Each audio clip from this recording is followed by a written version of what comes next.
Patterns that make you frustrated or overwhelmed or stressed. Patterns that make you grateful and happy and euphoric.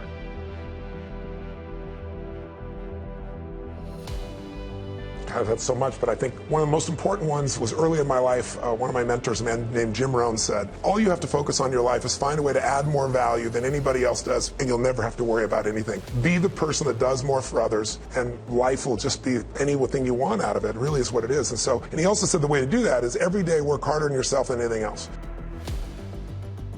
3 most important questions to ask yourself. Tony Robbins' motivational speech. The door bangs, and as I'm the oldest person, I answer the door. When I did, I saw a massive guy standing there. He had a large food package, a black container with an uncooked turkey. When he inquired whether my father was home, I said, just a minute. Everything's about to change. This may make my parents pleased. My father was ranting at my mother through a closed door to the bedroom door when I arrived, and I told him, every day you have 3 options, and how you make them determines your destiny. Every instant, you all decide where to focus our attention. What are you going to concentrate on? My father's and my wife's lives ended quite differently. He opted to concentrate on not feeding his family. And the second question was, every minute you're alive, including right now, you must make a choice. What are you going to concentrate on? What does this mean? Was the third inquiry.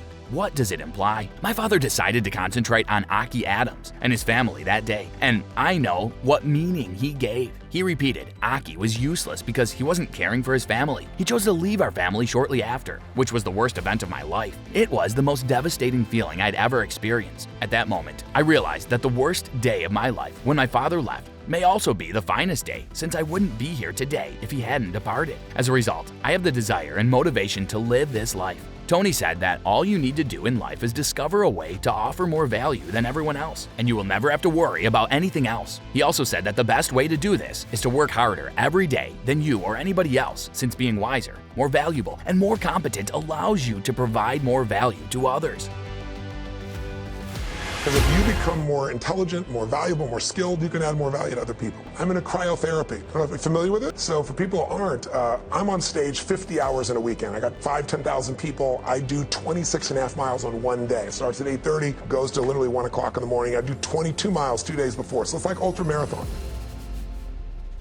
I used to ice myself as I did in football, and because you have to bring the swelling down in your body. And now I do these 3-minute nitrogen-filled cases that you get in. It's like a sauna, and it reduces your body temperature to minus 220 Fahrenheit. And that sounds like you'd freeze to death or you'd burn. If you had water in your body, you'd burn. You get 3rd-degree burns.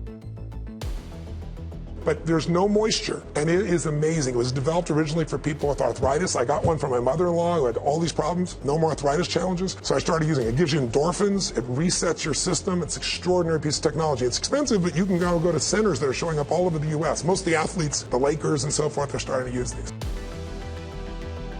Bang on the door. I'm the oldest. They're screaming, so I go answer the door. And I answer the door, and standing there is this giant man. It was this little boy, and he's holding this huge box of food. And beside him on the ground was a black pot with an uncooked turkey in it. And he said, "Is your father home?" And I said, "Just one moment." I was like, this is a gift from God. This is gonna change it all. This is gonna make my mom and dad happy. It's gonna be unbelievable. So I go, and my father is screaming at my mother through a closed door to the bedroom door. And I said, Dad, there's a guy at the door. And he goes, "Go, you answer the door." I said, "I did. He's got to see you." So I kind of teased. I said, "Dad, you gotta come." So he said, "Fine." He made one last yell at her, and he walks to the door. And I'm waiting there, just can't waiting to see his face. And my dad opens the door, and this man's standing there with this big box of food. And my father did not get happy. He looked at this man, and he raised his voice to him, and he said, "Look, we don't take charity." And then he took the door to slam it in the man's face. But the man was a good-sized man. He put his foot there and smacked his foot and bounced back open. He said, Sir, this is not charity. Everybody has tough times. Somebody knows you're having a tough time. And they want you to have a magical Thanksgiving. I'm just the delivery guy." He said, "Please take this." And my father said, "We don't take charity." He went to slam it again. And this time the guy put his shoulder against it so he couldn't do it. And then my father's staring at him. It's like these 2 males starting to get in this intense mode. And one just trying to give a gift, and I'm freaking. And then the guy said something that I'll never forget, and moments I wished he hadn't said. But he found a way to force my father. He's holding this thing, and he looked at me, and then he looked at my dad, and he said, "Don't make your family suffer because of your ego." Now my dad's level of energy increased, but he was also trapped. You get it? So he took the food, slammed it on our table, and slammed the door in the man's face, and never even thanked him.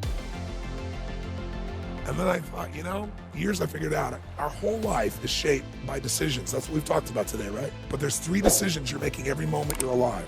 And the way you make these 3 decisions shapes your destiny. First decision we're all making every moment is, what are you going to focus on? I realized that my father's life and my life ended up very different because we made that day 3 decisions very differently. If you want to see more videos like this, smash the like button